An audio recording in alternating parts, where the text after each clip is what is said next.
Yo quiero empezar agradeciéndoos al equipo directivo que hayáis sido el único colectivo en el marco de la facultad y de la universidad que habéis reconocido la figura de Carmelo Lozano. Y este seminario pues lleva el nombre de Carmelo Lozano, cosa que ni siquiera hemos conseguido en el departamento. Por eso yo creo que yo que recuerdo aquí a Carmelo Lozano en más de una ocasión, pues la verdad que quisiera empezar agradeciéndoos esa deferencia con mi maestro y con creo que un maestro del derecho. En segundo lugar, agradeceros la invitación a participar aquí, pues, bueno, pues a exponer algunos trazos de investigación que tienen, digamos, su enraizamiento en el tema, que es la determinación del contenido de los derechos fundamentales en el Sistema Europeo de Protección, que esta, digamos, es la raíz investigadora base, aunque yo particularmente el tema concreto en el que me voy a centrar es el de los valores y principios del ordenamiento jurídico como criterios o claves de realización efectiva de los derechos fundamentales en el marco de un escenario de multiespacios jurídicos. Y quiero empezar pues haciendo, digamos, pues poniendo una fotografía de lo que espero sea, digamos, la intervención que voy a desarrollar. Y metafóricamente esta fotografía, digamos, se asentaría en un trípode jurídico. La primera pata sería la trascendencia jurídica de los derechos fundamentales, que por algo el artículo 10.1 de la Constitución los declara fundamento del orden jurídico. La segunda pata, que es verdaderamente el cuerpo del desarrollo de la exposición, alude a que esta, digamos, la tutela de los derechos fundamentales en España, en el espacio jurídico español, se lleva a cabo de una manera multinivel, vía Sistema Europeo de Protección, y esto genera multiespacios jurídicos, que ahora entraremos en su definición, y en su seno se producen fallas y disfunciones jurídicas en relación con la efectiva realización de los derechos fundamentales. Y esto da pie a la tercera pata de la exposición y última o conclusiva, que será analizar las posibilidades y límites que presentan los valores y principios generales del derecho de nuestro ordenamiento en orden a superar estas disfunciones jurídicas y, evidentemente, en un afán de coadyuvar a la realización efectiva de los derechos fundamentales. Empezando por el principio, porque evidentemente no se puede empezar por el final, aunque uno está tentado de hacerlo y salir de aquí, de la presión que uno ejerce, pues hay que decir que, bueno, pues evidentemente los derechos fundamentales tienen en nuestro ordenamiento jurídico un carácter estructural. Y este carácter estructural, como ya hemos dicho, fundamento del orden jurídico, explica que el constituyente en su día pensara en la apertura constitucional de nuestro ordenamiento jurídico al orden jurídico internacional de defensa y protección de los derechos humanos. Y esto se materializa, y aunque sea un lugar común, pero entiendo que es fundamental decirlo, en orden a asentar las bases de la exposición, ¿no? Esto se ha materializado, por un lado, en nuestra adhesión al Convenio Europeo para la Protección de los Derechos Humanos, vía artículo 96, y esto es importante, es nuestra integración en una organización internacional, Consejo de Europa, y también desde una perspectiva mucho más general en nuestra integración en la Unión Europea, artículo 93, y es relevante, integrándonos, digamos, en el marco de una organización supranacional. Y la consecuencia de todo esto es que, como hemos dicho, la protección de los derechos fundamentales en nuestro ordenamiento jurídico se lleva a cabo a través de una característica multinivel, es decir, la tutela se lleva a cabo en el marco de lo que es el Sistema Europeo de Protección. Esta protección multinivel de los derechos fundamentales, esta protección a través de lo que es el Sistema Europeo de Protección, ¿qué es lo que determina? Pues lo que determina es que en nuestro espacio jurídico, en España, converjan varias fuentes ordenadoras de los derechos fundamentales: Constitución, Carta, Convenio. Y cada uno de estos catálogos, tablas y fundamentales atribuyen su control y interpretación última a órganos jurisdiccionales propios: Tribunal Constitucional, Tribunal de Justicia de la Unión Europea y Tribunal Europeo de Derechos Humanos. Y esta protección multinivel de los derechos fundamentales en nuestro ordenamiento genera lo que podemos denominar multiespacios jurídicos ius fundamentales, que no es otra cosa que distintos espacios jurídicos en cuyo seno se tutelan los derechos fundamentales con arreglo a un régimen jurídico diferenciado, específico, particular. ¿De acuerdo? Y fundamentalmente esto acontece por la aplicación directa y prevalente del derecho de la Unión Europea, que determina espacios jurídicos internos de aplicación del DUE y espacios jurídicos internos de no aplicación del DUE. Esto determina, según mi modesto criterio, que la tutela de los derechos fundamentales en España presente cierta complejidad y cierto carácter vidrioso. ¿Por qué? Porque estos multiespacios jurídicos y fundamentales, o en su seno, o como consecuencia de su funcionamiento paralelo y simultáneo, se generan disfunciones y fallas jurídicas provocadas por la interpretación por parte de estos órganos jurisdiccionales propios de las distintas fuentes aplicadoras en el marco de los distintos espacios, que provocan, por ejemplo, que no en todas las situaciones se apliquen todas las tablas y fundamentales, o que, por ejemplo, no se aplique el mayor estándar de protección vigente en el marco del sistema, como consecuencia, digamos, de la interpretación que se realiza por los tribunales de la distinta normativa ordenadora. Y esto, o estas disfunciones, exige de nosotros, o así nos lo planteamos, analizar cuáles son las posibilidades y límites de los valores y principios del ordenamiento jurídico en orden a configurar claves jurídicas que nos permitan superar estas disfunciones o fallas jurídicas en el sistema europeo de protección, con dos finalidades: incrementar, digamos, la efectividad de los derechos fundamentales en el marco del sistema, por supuesto respetando otros valores constitucionales también protegidos, por ejemplo, en nuestro caso, el deber de contribuir, pero en un afán de hacer realidad la idea de justicia en el sistema europeo de protección, porque la justicia, y ya, en fin, es conocida porque así lo han manifestado los grandes maestros que nos han precedido, no solo depende de la configuración jurídica del sistema, la configuración normativa, sino que depende igualmente del resultado de su aplicación. Y en el resultado de su aplicación podemos observar que, con independencia de las normas, la aplicación puede determinar disfunciones y fallas jurídicas. Entonces, por tanto, tenemos un déficit de justicia que exige, al menos, preocuparnos por su solución. Y por otro lado, hay un afán de incrementar en este marco la seguridad jurídica en tanto que claridad y certeza del derecho, es decir, reconocer al ciudadano el derecho a tener una expectativa razonable de saber por dónde le va a salir el poder público cuando aplica la norma. Cosa que es harto difícil, al menos en el marco de los derechos fundamentales, o al menos como modestamente yo lo percibo. Esto va a determinar una determinada metodología de desarrollo de la exposición, que empezará por delimitar los diferentes espacios jurídicos de ordenación y uso fundamental, evidentemente ya hemos dicho, motivado por el ámbito de aplicación prevalente y directo del derecho de la Unión Europea, en un afán de determinar cuáles son los criterios o las fuentes ordenadoras del contenido de los derechos fundamentales en el seno de ese espacio jurídico concreto. Una vez delimitado esto, señalar en su seno cuáles son las disfunciones jurídicas que se pueden producir y, evidentemente, en tercer lugar, como ya habíamos manifestado anteriormente, analizar posibilidades y límites de los valores y principios del ordenamiento jurídico en orden, principios y valores deducidos de la Constitución, de la Carta, del Convenio, en orden a incrementar la efectividad de los derechos fundamentales y hacer efectivo un auténtico sistema europeo de protección de los derechos fundamentales. En este marco, aunque solo sea a nivel de pinceladas, porque es harto conocido y, bueno, pues, pero bueno, por lo menos sentar, puesto que es al final determinante de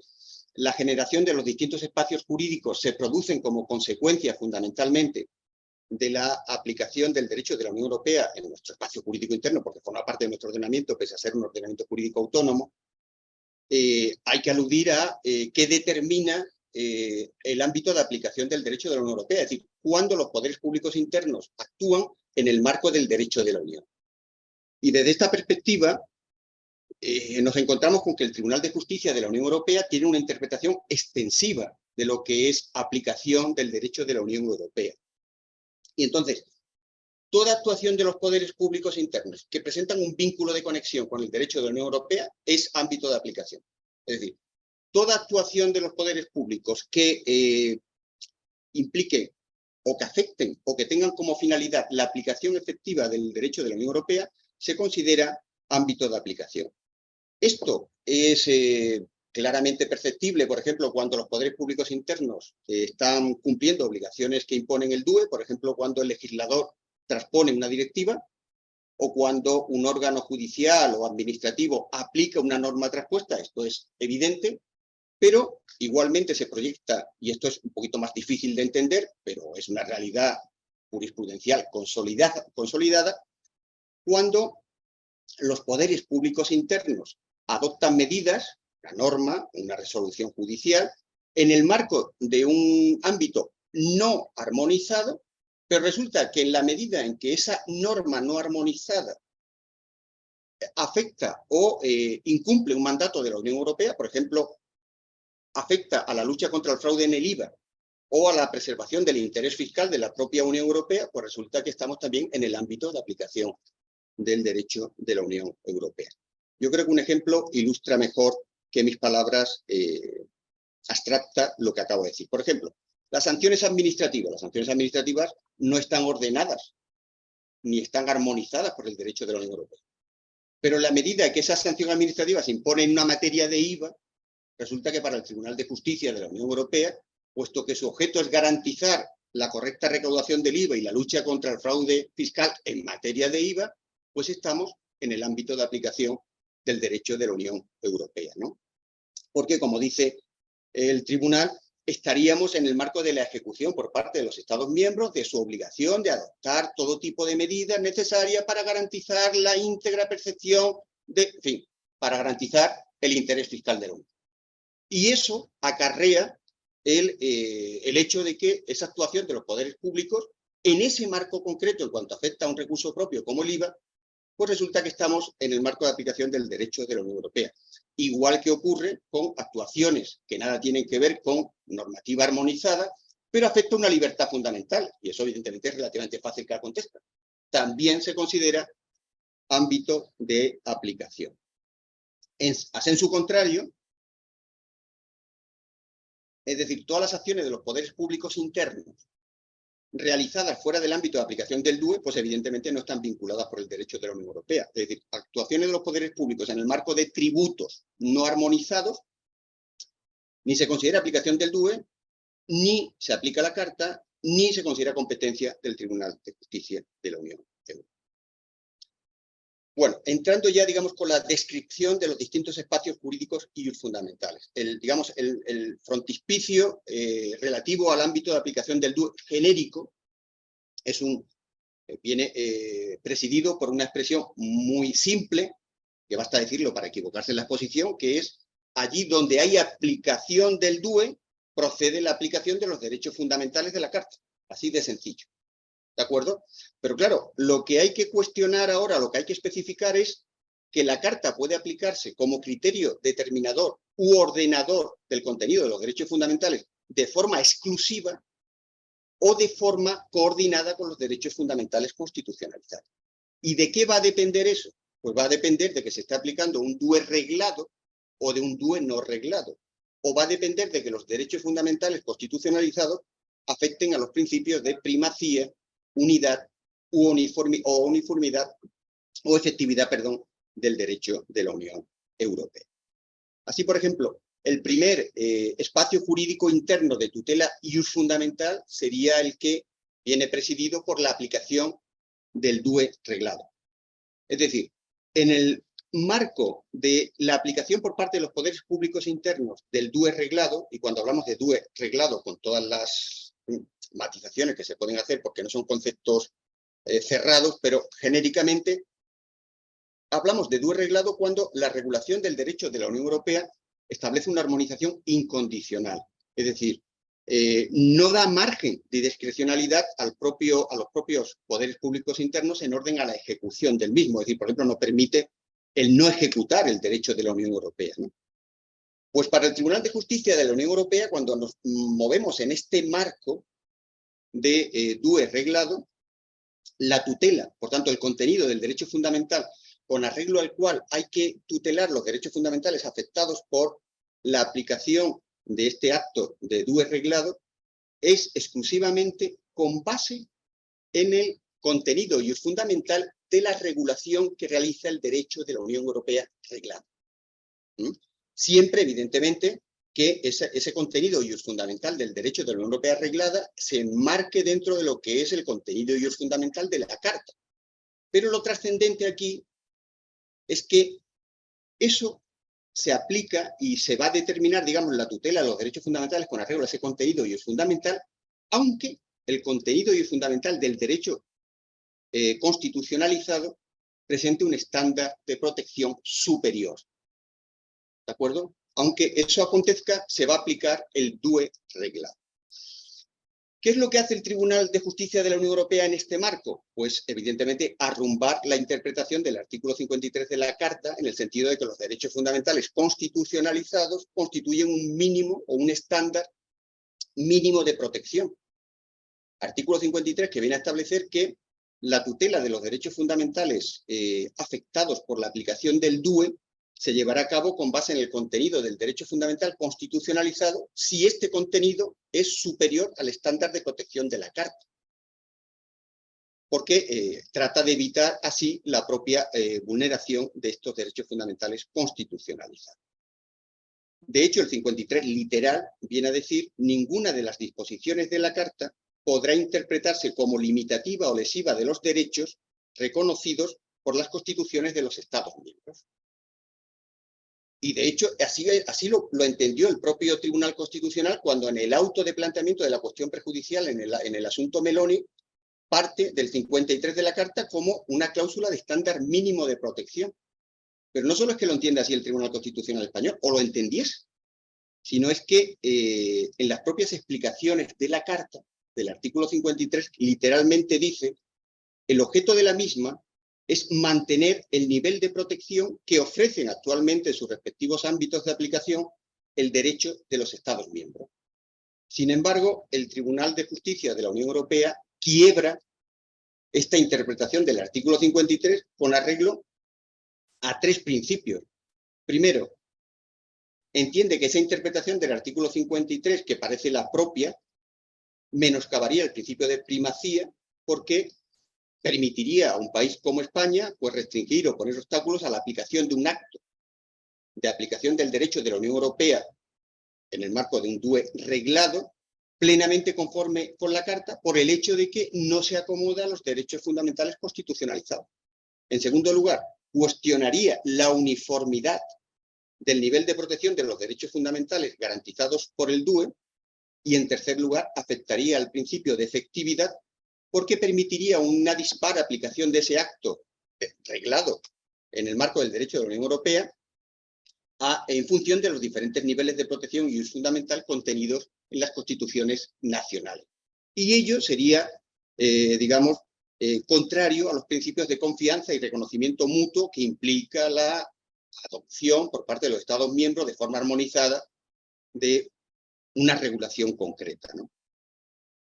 En definitiva, esta posición del Tribunal de Justicia, que viene guiada por la salvaguarda de los principios de primacía, uniformidad y efectividad, introduce una disfunción jurídica, una falla jurídica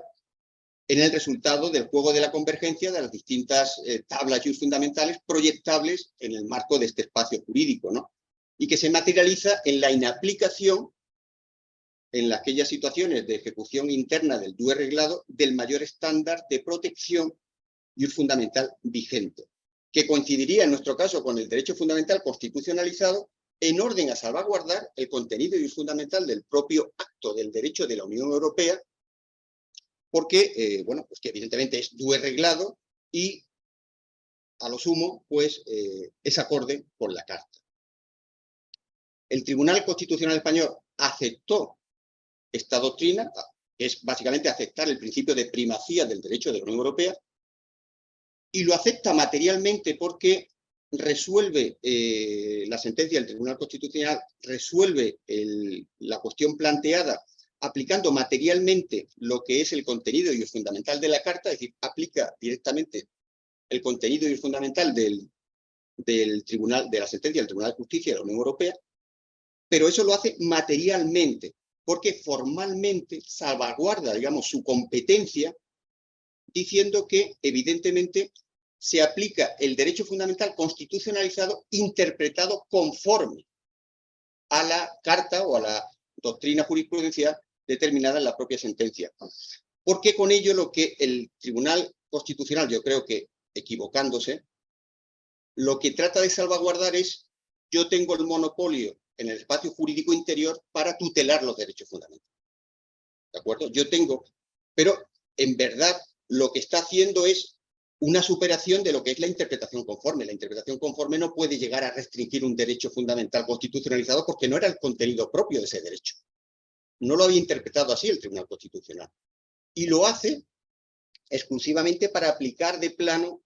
el contenido y el fundamental de la jurisprudencia del Tribunal de Justicia. Pero de esta manera se salvaguarda el tema. En fin, podemos decir que empieza a abrirse paso, por lo menos uno lo que desea, podemos decir, la lógica de los derechos fundamentales, y el Tribunal de Justicia de la Unión Europea admite, al menos así lo entendemos nosotros, lo queremos ver en algunos ejemplos, limitaciones del due reglado, evidentemente en circunstancias excepcionales y en el marco del contenido y el fundamental tutelado por la Carta. Me refiero a la sentencia Donnellan. El caso en cuestión es: un Estado miembro tiene una pretensión de cobro respecto de un crédito en concepto de multas y sanciones administrativas impuestas por una oficina de aduana. Evidentemente pretende cobrarle a un ciudadano de un Estado miembro distinto. Entonces, el encauzamiento jurídico de esta pretensión de cobro es a través de la Directiva 2010-24 de la Unión Europea de asistencia mutua en materia de cobro. El cobro del crédito como tal en el Estado requerido se vehiculiza jurídicamente a través de un instrumento uniforme en el que el Estado requirente pues, rellena determinados datos para que el Estado requerido pueda ejecutar esa pretensión de cobro. Y claves de la directiva para ver que estamos en el marco de un due reglado. Pues la directiva viene a establecer que dicho documento, este instrumento uniforme de cobro, no está sujeto a acto alguno de reconocimiento, adición o sustitución en el Estado miembro requerido. Es decir, que lo tienes que aplicar y punto. Y además no tienes, el Estado miembro requerido, no se le reconoce la facultad de controlar los actos del Estado miembro requirente. Sin embargo, y esto es lo que entiendo que es resaltable, el Tribunal de Justicia de la Unión Europea contempla la posibilidad de que, con carácter excepcional, la autoridad requerida pueda denegar la asistencia de cobro. Y pueda denegar esa asistencia de cobro, esa solicitud de cobro del crédito, si resulta que la ejecución es contraria al orden público del Estado miembro. Evidentemente, ese orden público del Estado miembro está configurada fundamentalmente por los derechos fundamentales, que son el fundamento del orden jurídico. Y además, por supuesto, eso que no falte, leído a la luz de la Carta. ¿De acuerdo? Entonces, cabe entender o cabe observar aquí cómo el Tribunal de Justicia admite que un órgano judicial del Estado requerido pueda denegar la ejecución de la pretensión de cobro reglada a la luz tanto de la tutela de los derechos fundamentales, no ya de la Carta, que también, por supuesto, sino del propio derecho fundamental constitucional. Es decir, hay un camino de convergencia fundamental en orden a limitar el derecho reglado. Es una rendija donde uno quiere ver que la lógica de los derechos se impone. Otra cosa es pues, la realidad del día a día que da para todo, ¿no? Un segundo espacio jurídico interno de tutela ius fundamental sería la propia de aplicación del due no reglado, ¿no? Pues en este marco estamos hablando de un derecho de la Unión Europea que evidentemente no determina totalmente la actuación de los poderes públicos internos, no lo determina totalmente, sino que da margen de discrecionalidad para su ejecución. E incluso a veces el propio derecho, la propia regulación del derecho de la Unión Europea impone o exige al propio Estado miembro que adopten actos de ejecución. Bueno, pues en este marco, la tutela de los derechos fundamentales afectados por la aplicación de este due no reglado puede conllevar pues la aplicación de estándares nacionales, es decir, la aplicación, por hablarlo con plata, de derecho, el contenido fundamental de los derechos fundamentales constitucionalizados, ¿no? La idea es que la tutela aquí de los derechos fundamentales, o de otra perspectiva, el contenido y el fundamental con base al cual se deben tutelar los derechos fundamentales afectados, debe ser con aquel mayor estándar de protección que presente bien la Carta, bien los derechos fundamentales constitucionalizados, ¿no? El convenio, en este marco, pues ya sabemos que en la medida en que se corresponda con derechos fundamentales tutelados también por la Carta, pues opera como estándar mínimo, y en el marco de los derechos fundamentales constitucionalizados opera como interpretación conforme, ¿no? Como valioso criterio de interpretación, ¿no? Pues en este marco hemos dicho que los poderes públicos internos pueden aplicar los estándares de protección constitucional establecidos internamente, siempre que, evidentemente, presenten un nivel de protección superior al de la Carta, que a estos efectos operaría aquí en este marco como estándar mínimo de protección, y lo que nos interesa, siempre que este contenido y fundamental constitucionalizado no afecte a la primacía, a la unidad o a la efectividad del derecho de la Unión. Y, por tanto, nuevamente nos encontramos con que estos principios de primacía, unidad y uniformidad del derecho de la Unión Europea se erigen en obstáculos a la aplicación del mayor estándar de protección nacional de los derechos, digamos, que radicaría en este caso en los derechos fundamentales constitucionalizados, ¿no? En este ámbito de aplicación interna del DUE no reglado. Bien, ante esta posición del Tribunal de Justicia, habría que decir que es una posición que no acaba de acomodarse cabalmente a lo que es la trascendencia axiológica de los derechos fundamentales, que constituyen fines en sí mismos y no, digamos, instrumentos de una política institucional, que es lo que pretende, o digamos, no es lo que pretende, pero es, digamos, una de las utilizaciones que realizan de los derechos fundamentales el propio Tribunal de Justicia, ¿no? En este caso, coincido con el profesor Alonso García, que aboga por la superación de este discurso del efecto útil del derecho de la Unión por su sustitución o superación por un discurso propio y sui generis de los derechos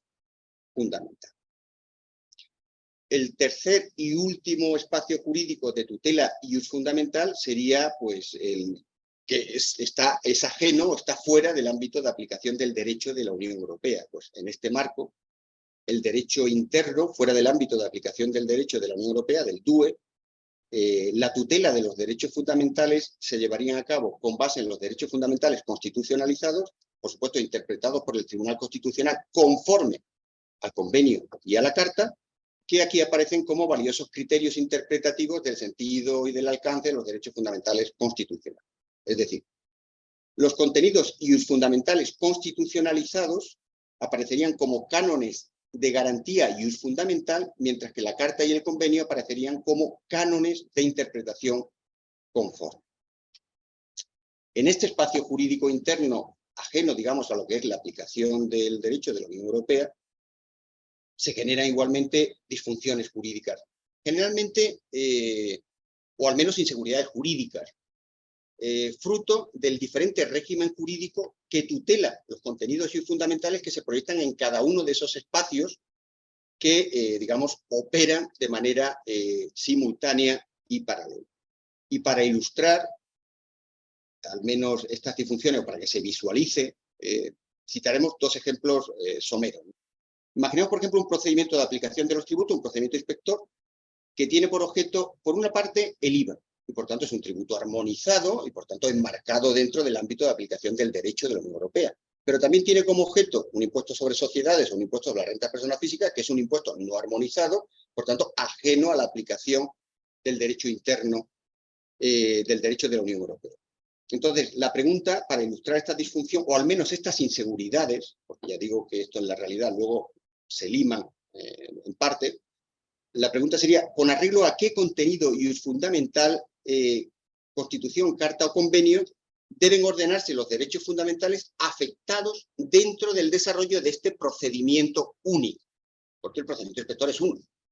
con independencia que tenga objetos enmarcados en espacios jurídicos diferentes, ¿no? El IVA, evidentemente, exigiría la aplicación de la Carta. Para el IVA, el criterio ordenador del contenido y fundamental a resolver las cuestiones suscitadas sería la Carta. Y el IRPF, evidentemente, exigiría los derechos fundamentales constitucionalizados, ¿no? Igualmente, otro supuesto sería dos ciudadanos, dos obligados tributarios respecto de los que se inician simultáneamente dos procedimientos, uno respecto del IVA y otro respecto del IRPF. Y se proyectaría, digamos, la misma cuestión que hemos suscitado. Entonces, la pregunta sería, ¿esta paleta de ordenaciones jurídico-fundamentales diversa? Pues evidentemente, bueno, pues plantea dudas, exige, al menos yo así lo entiendo, o sea, a lo mejor parecer, de gente más capacitada que yo, aquí presente, seguro, una respuesta jurídica y atender, digamos, a las cuestiones vidriosas que se suscitan. Yo me pregunto, por ejemplo, ¿se acomoda esta ordenación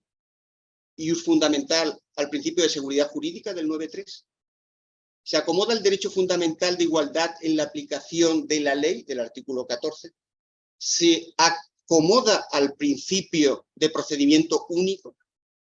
¿Se acomoda, por ejemplo, el mandato constitucional de sujeción a un ordenamiento jurídico único, artículo 9.1, desde una perspectiva material? Ya sabemos que el derecho de la Unión Europea es un ordenamiento autónomo, pero de una perspectiva material, es decir, conectada con el resto de principios, ¿no? Y esto que a nosotros se nos ha ocurrido, ya digo que puesto uno detrás de otro parece un mundo y al final la realidad tampoco es tanto, pero verdaderamente hay inseguridades y disfunciones, eso es evidente, tampoco es un drama, porque tampoco se está operando como un drama, pero verdaderamente entendemos que hay inseguridades. Esta cuestión que nosotros planteamos no es tan descabellada porque también se la plantea el Tribunal de Justicia de la Unión Europea, aunque desde una perspectiva completamente, evidentemente, indirecta, porque el Tribunal de Justicia, cuando se plantea este tema, se lo plantea de la perspectiva es, ¿tengo yo competencia para resolver esta cuestión prejudicial que me han planteado? Pero en ese marco, en el razonamiento que hace para responder a su problema, que es de competencia, deja, digamos, algunos contenidos que es de interés para nuestro análisis. La cuestión prejudicial que se le plantea en distintas sentencias del Tribunal de Justicia de la Unión Europea es, oiga, la proyección de un contenido fundamental diverso respecto de un contribuyente sujeto a IRPF y sujeto al IVA conlleva una diferenciación de trato injustificable desde el punto de vista del principio de igualdad y de no discriminación. Este es el planteamiento que se le hace. Y el Tribunal de Justicia dice, cuando la normativa interna, cuando la normativa nacional aplica para resolver un problema interno el derecho de la Unión, y esto es lo que nos interesa, dice, con el objeto de evitar discriminaciones de los nacionales propios, principio de igualdad, evitar discriminaciones. Segundo, evitar distorsiones de la competencia, pero más bien para Jaume Martí, que no para mí, o incluso para garantizar un procedimiento único.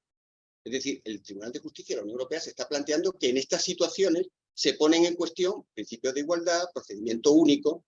es decir, hay al menos partido, ¿no? Otra cosa es cómo acabará el resultado, ¿no? Desde otra perspectiva, y citando a maestros del derecho español, Rubio Llorente, dice, dentro de un mismo ordenamiento es imposible mantener dos concepciones distintas de un mismo derecho. López Guerra, la legitimidad del orden constitucional se vería amenazada si unos mismos derechos, en principio de valor universal, se vieran definidos e interpretados de forma diversa y contradictoria. Yo voy a acarrear algunos ejemplos jurisprudenciales en sentido amplio sobre cómo se tratan o cómo se reciben por la jurisprudencia estos temas, ¿no? Empiezo por citar una sentencia del Supremo del 15, donde el Tribunal Supremo, para resolver el litigio, entiende que es aplicable el derecho a la buena administración. Derecho a la buena administración que aparece establecido en el artículo 41 de la Carta, ¿no? Y el Tribunal Supremo se plantea para resolver este litigio que ese derecho a la buena administración debe tener una proyección general. Y es consciente de que su proyección propia es en el ámbito de aplicación del DUE, porque para eso es un derecho reconocido por el derecho de la Unión Europea, por la Carta. Pero entiende que debe tener una proyección general. Y lo que nos interesa es, digamos, el fundamento material de por qué debe tener una proyección general. Y dice, porque resulta difícil establecer y explicar un distinto nivel de enjuiciamiento según se aplique o no el derecho de la Unión Europea por los operadores en el ámbito interno. Una segunda solución, o acarreo de recepción de este tema, también por el Tribunal Supremo, en sentencias de 2020 y de 2022. El Tribunal Supremo se plantea la tutela del derecho de defensa, artículo 24, concretamente pleno acceso a la totalidad de los documentos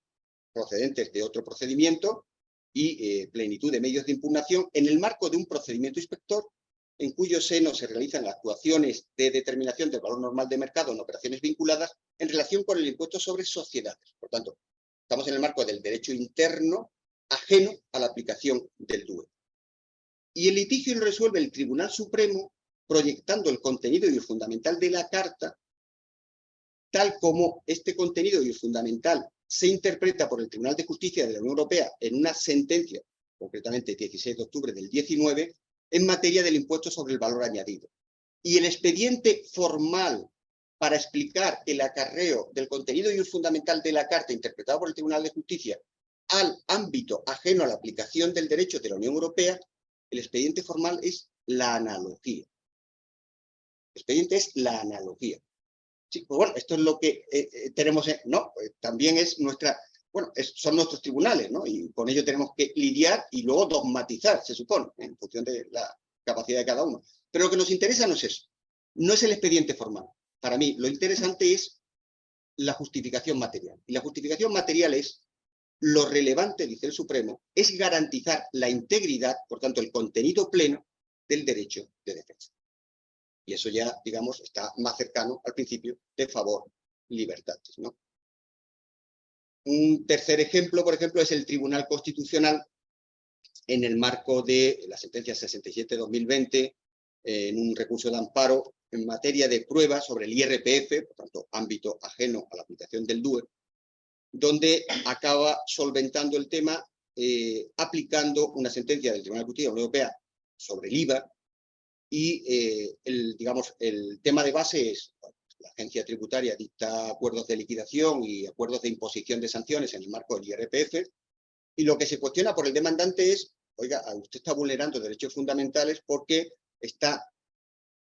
trasladando prueba obtenida en el marco de un proceso penal, la está trasladando a un procedimiento administrativo en orden a liquidar y en orden a imponer sanciones, ¿no? Entonces, usted está vulnerando el derecho fundamental a la protección de datos personales, artículo 18.4, y el derecho a un proceso, con todas las garantías, artículo 24.2 de la Constitución, ¿no? Evidentemente, la demanda parte de la premisa de que una prueba obtenida en un proceso penal no puede ser utilizada en un procedimiento administrativo tributario, ¿no?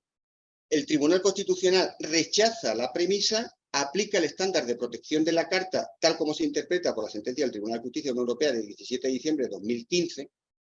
y lo aplica al derecho nacional ajeno a la aplicación del derecho de la Unión Europea en el tema de IRPF, con base en que lo relevante es que se ejerza un control jurisdiccional de la prueba trasladada al procedimiento administrativo. Entonces, entiende y admite que la Administración tributaria pueda utilizar pruebas obtenidas en un proceso penal paralelo, aunque no esté concluido, siempre que se den, y este es el contenido que se proyecta, el contenido es fundamental que se proyecta, siempre que esa prueba haya sido obtenida respetando derechos y garantías, esté prevista en la ley, y sobre todo que el tribunal, el órgano jurisdiccional, compruebe que con arreglo al principio general de respeto al derecho de defensa, el obligado tributario haya tenido acceso a esa prueba y haya podido ser oído en relación con la misma. Y un cuarto acarreo de materiales sobre la materia sería el ya citado, ¿no?, el planteamiento del Tribunal de Justicia de la Unión Europea, donde se le cuestiona de, oiga, si hay una proyección y un fundamental diferente en relación con un ámbito enmarcado dentro de la aplicación del DUE y ajeno al mismo, si eso no vulnera el principio de igualdad, y la solución que hemos citado, ¿no?, que entiende que es competente porque, evidentemente, en estos casos hay que evitar la discriminación, hay que garantizar el procedimiento único, y lo que nos interesa. Asume la competencia del Tribunal de Justicia porque entiende que la finalidad es garantizar el tratamiento idéntico, por tanto, principio de igualdad, tratamiento idéntico, en las situaciones sujetas al derecho de la Unión Europea y sujetas o ajenas al derecho de la Unión Europea. Por tanto, otra vez, el valor igualdad presente. Y, en fin, en un modo de conclusión, habría que decir que, igual que el Tribunal de Justicia de la Unión Europea admite que el principio de efectividad haga labores de zapador o de ARN mensajero en orden a garantizar la efectividad del DUE en el derecho interno, hoy día ya respetando los derechos fundamentales, Tarico II, lo que nos deberíamos plantear es si los principios de seguridad jurídica, derecho fundamental a la igualdad en la aplicación de la ley, procedimiento único o sujeción a un ordenamiento jurídico único en sentido material, que están al servicio del criterio de la interpretación de los derechos fundamentales de la forma más respetuosa para la efectividad de estos derechos, principio favor libertatis, no deben hacerse operativos en orden a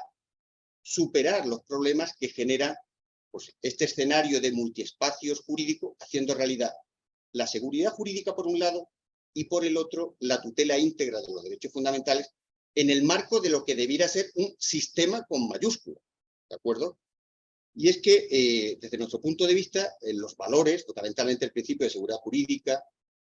y el valor igualdad, presentan actitud para posibilitar esta ósmosis jurídica en materia fundamental en el marco de este escenario de multiespacios jurídicos